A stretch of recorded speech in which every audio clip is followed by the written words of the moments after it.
Welcome to Zisodel TV. Kindly subscribe, share, and like for latest updates and news.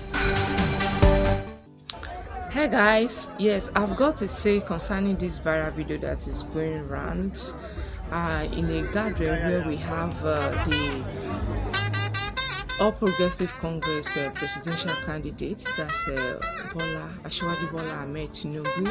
He was in a company of people, and we see some people, holding his hand. Like for what? That he should not fall, or that he cannot stand alone, or that he can't walk by himself. These hypocrites is just too many. I don't know. Why do they have to hold his hand? He can walk by himself now. Abi? You need to see this video and see what I'm talking about. What are they trying to portray to the general public? In general, why people are watching, what are they trying to say to us? What is the message they are passing across? Why would they be holding his hand? Can't he stand alone again, or he can't walk? You need to watch this video and see what I'm talking about. I don't know. They were just guiding him. Yeah.